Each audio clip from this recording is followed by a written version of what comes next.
kutaura chokwadi izvezvi munhu ari kutaura zva2030 izvezvi zvichiri kuna 2022 23 24 25 26 27 28 29 30 8 years kuti tisvike muna 2030.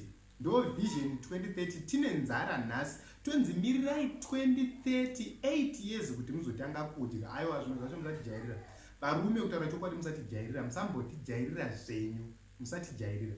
Akutaura chokwadi maakutijairira manje, because when you are telling us kuti timirire 2030 vakomana 8 years tine nzara, iwewe izvezvizvi une nzara yesadza cheche, tikakuti mirira 7 days ugozodya, unomira herewo.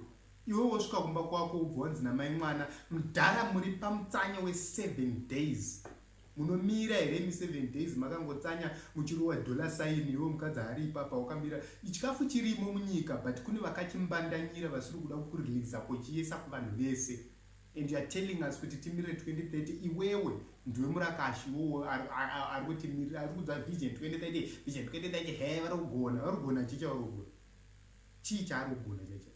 So iwewe ka enda unoregister kuvhota, enda unoregister kuvhota zvako izvi zvokuti swetere izvi kaizvi. Shamwari nyaya dzenze kuenda unganga dzoenda mumaprofita nezvimwe zvinhu zviri kungoda kugadziriswa nevhoti chete ka. Iye zvinhu zvimuri kubatirwa wakadzi chibharo, muri kuzvarisirwa, muri kuchengeteswa navasiri venyu maprofita. Nenyaya yekungoti haudi kuregister kuvhota, nenyaya yekuti haungodi kuenda unovhota. Just imagine.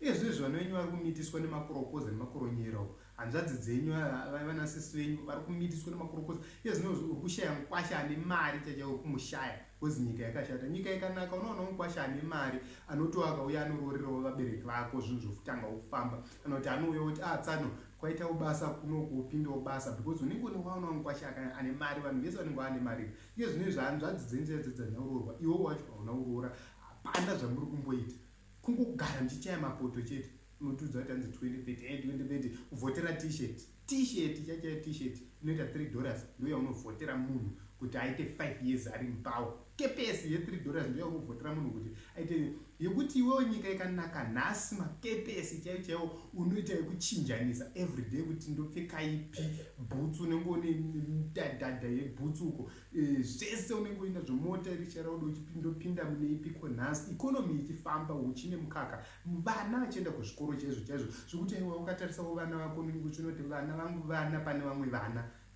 Kutoti unoona kamotikari kaHonda Fit unotoyemura, unomedzera mate Honda Fit zera rako iwo. Kune dzimwe nyika kana vachitaura pamusoro pemota vachitaura pamusoro pemota chaizvo, iwewe uri kumedzera mate Honda Fit, uri kunamata nekutsanyira Honda Fit izvezviwo. Izvezvi uri kunamata nekutsanyira Honda Fit. Dzimwe mereji dzamuri kutsanyira hadzidi mutsanyo idzi, dzinongoda kuenda kunoregister kuvhota kuti varume vanofanira kurorai vawane mari vokurorai chete. Zvimwe zvinhu zvinoda kungofunga, zvinoda pfungwa. Hanzi kana vanhu vangoparara nekushayiwa zivo. Go and seek knowledge. Simple and straightforward. Register to vote muvhotera nozondichamisa 2023 ndo yandokupai 29 misoro inawo zvobva zvapera.